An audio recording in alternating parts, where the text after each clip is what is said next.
ఏమైనా జరుగుతుందా నా జీవితంలో? ఏమైనా మార్పు కలుగుతుందా?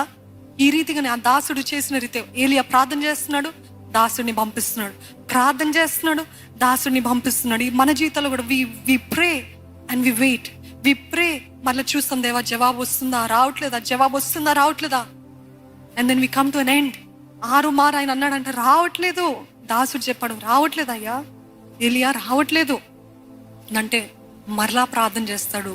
7వ మారు వెళ్ళినప్పుడు అంట చేయి హస్తం అంత మేఘము కనబడ్డదంట.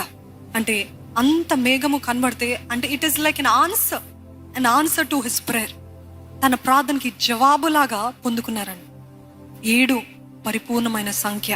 ఈరోజు మన మానవ ప్రయత్నాలు, మన కుటుంబం బట్టో లేకపోతే మన భవిష్యత్ పట్టో లేకపోతే ఏ విషయంలోనో ప్రయత్నిస్తూనే we want to be better, we want to do better, ఇంకా మేలు జరగాలి, ఇంకా మంచిగా ఉండాలి, ఇంకా ప్రయత్నిస్తున్నాం. వారు ఎంత తిట్టినా నేను మౌనంగా ఉంటా, వారు ఎంత అన్నినా, ఎంతగా దూషించిన అవమానించిన నేను మౌనంగా ఉంటా. You trying but there is no difference. ఎటువంటి వ్యత్యాసం లేదు, ఎటువంటి తేడా లేదు. Everything is the same.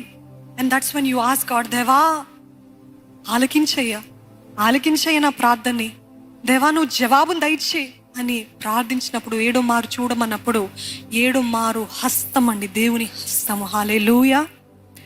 Do not give up. అంత తొందరగా చేతులు ఎత్తేయకండి.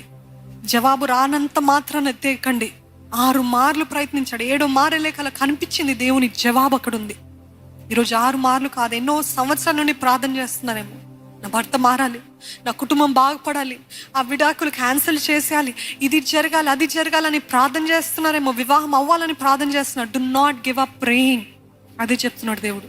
ఏలియా ప్రార్థన చేస్తాడు, ఎదురు చూస్తాడు, ప్రార్థన చేస్తాడు, ఎదురు చూస్తాడు. The more you keep praying and the more you keep waiting, God will definitely one day come and answer you. Hallelujah. నమ్ముతున్నారా? తప్పకుండా జవాబునిస్తాడండి. ఆ విశ్వాసం కలిగి ఉందాం. ఈరోజు మన జీవితాల్లో కూడా మన కుటుంబమో మన బిడ్డలో వారి నిమిత్తమైన ప్రార్థన చేయాలి. We need to pray. ఏలియా ప్రార్థన చేస్తాడు కదా, వర్షం కోసం ప్రార్థన చేస్తున్నారా? మీ కుటుంబం నిమిత్తమై విజ్ఞాపన చేస్తున్నారా? మీ కుటుంబంకి మీ బిడ్డలకి మీరు నేర్పిస్తున్నారా? ఎంకరేజ్ చేస్తున్నారా? బలపరుస్తున్నారా? చూడండి, సామెతల గ్రంథము, సామెతలు 22వ అధ్యాయము 6వ వచనము.